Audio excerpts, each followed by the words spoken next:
Hello and welcome to this tutorial for the Sony Z150 and tripod setup. This tutorial will cover setting up the tripod, attaching the Sony Z150 to the tripod, and turning on the camera, as well as adjusting the settings. We'll start with setting up the tripod. Take the tripod out of its bag,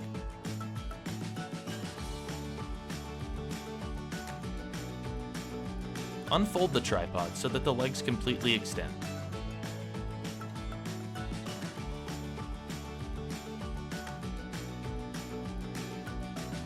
Toward the bottom of the tripod, there is a brace that is connected to each leg. There are 3 nuts that you should tighten. Doing this will help prevent the tripod from falling over or moving while operating it. Next, you'll want to level the tripod. Near the handle, there is a bubble level and markings to assist you in leveling the tripod. To level the tripod, twist the handle underneath the top mount of the tripod until you can easily tilt it in every direction. Tilt the handle and watch the bubble level until the bubble in the fluid is in the center of the red circle. Once this has been done, tighten the handle again. To adjust the handle used for panning and tilting the camera, loosen the nut located near the handle. This allows you to move the handle freely. Once you have adjusted it to a comfortable position, retighten the nut. Keep in mind that over-tightening can cause damage to the tripod. To adjust the pan and tilt of the tripod, look to the side opposite the side handle. There are 2 wing nuts, one for pan and one for tilt. Loosen and tighten these until you can smoothly pan and tilt using the side handle. Next, loosen the bottom wing nut on each of the tripod's legs until gravity, or one of your camera assistants, causes the legs to fully extend. Remember to tighten the nuts after doing this. Now it's time to attach the mounting plate to the camera and mount it to the tripod. Also, make sure the arrow on the mounting plate is pointing towards the front of the camera. Line up the screw on the mounting plate with the front hole on the bottom of the camera. Tighten the screw until the plate is firmly attached to the bottom of the camera. To mount the camera, first loosen the nut on the tripod that locks the camera adapter plate in place. After doing this, you should be able to slide the camera onto the top of the tripod. Make sure to not place the camera too close to the front or back of the tripod. Once it's balanced, retighten the nut. Always double check that the camera is securely attached. A good way of doing this is by grabbing the top handle of the camera and lifting the entire assembly off of the ground. This ensures the camera is solidly mounted to the tripod. Place the battery into the big empty slot in the back of the camera. The battery should slide all the way to the back of the slot, and then you'll want to push it down until you hear a click, which tells you that the battery is locked into place.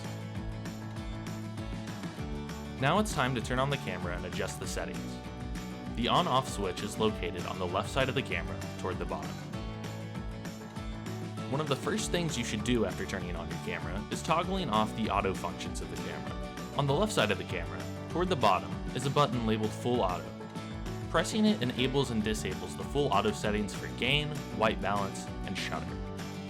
Don't forget to insert an SD card into the slot on the back of the camera before you begin shooting.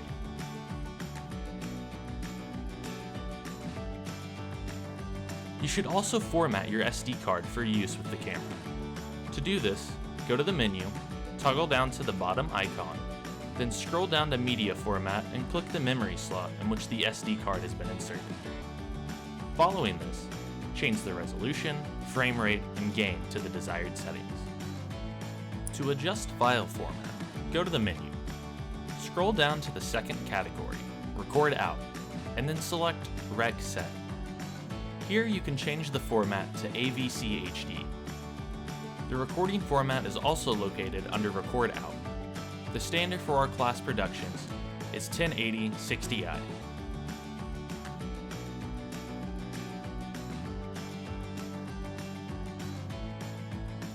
To set the white balance, you will need a blank piece of unruled white paper. You want the piece of paper to be completely in frame. While the camera is focused on the paper, click the white balance button located on the left side of the camera at the bottom. Then click the white balance set button that is also located on the left side of the camera but towards the top. The button to adjust the gain is also located on the left side of the camera. If the gain is too high, the shot will be overexposed, but if the gain is too low, you will not be able to see your shot. Shutter affects how long the image is exposed. Increasing the shutter speed eliminates the possibility of blur. Ideally, it should be set at twice the speed of the frame rate. You can adjust this by clicking the shutter button on the left bottom of the camera.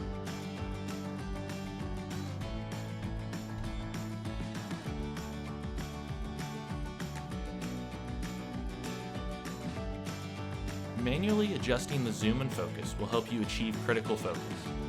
Being critically focused means that the subject your lens is focused on is in the forefront of the shot and can be seen clearly. To adjust the zoom and focus, slide their respective lens barrel rings to desired positions. These rings are located at the front of the camera on the barrel of the lens. The front ring controls focus, and the middle ring adjusts the zoom. The back ring adjusts the aperture. Aperture regulates how much light enters the camera lens. Aperture is also referred to as f-stop. Increasing the f-stop makes the shot darker, while decreasing it makes the shot brighter. Near the top of the camera are two audio input connections that can be used with any sort of external audio device you need. You will just need an XLR cable that can be connected to both the camera and your external audio device. If recording with an external audio device, like a mixer, you should switch the audio input source to line. When using a microphone, set it to mic. If you're using a phantom power mic, set it to mic plus 48V. This switch is located on the left side of the camera. To test the audio levels, simply plug a pair of headphones into the auxiliary jack located on the back of the camera and listen. Now you are ready to begin shooting. When you are done with your shoot, take apart your setup in reverse order of how you assembled it.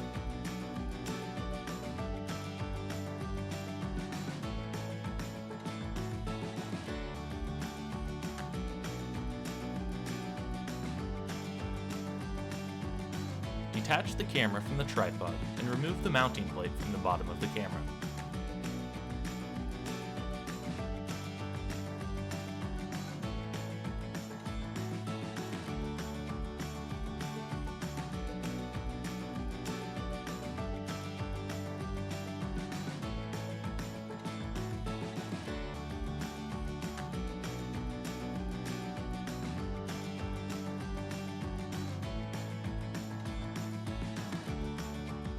Remove any external audio devices you may have plugged into the camera.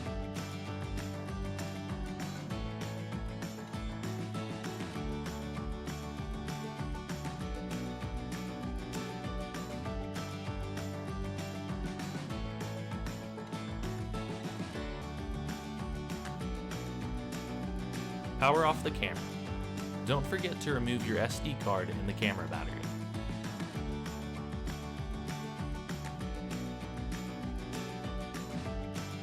Return the camera to its bag along with any accessories, such as the battery, that were in the bag when you checked it out from the cage.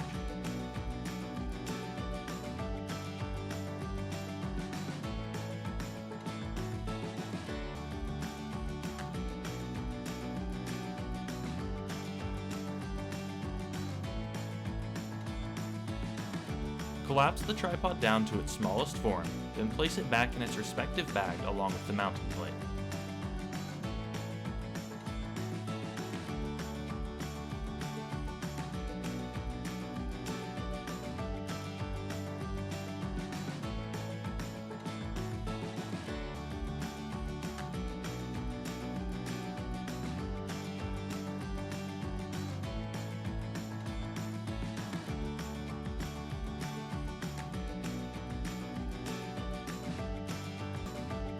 A great rule to follow is to return the equipment to the cage in the same way you received it.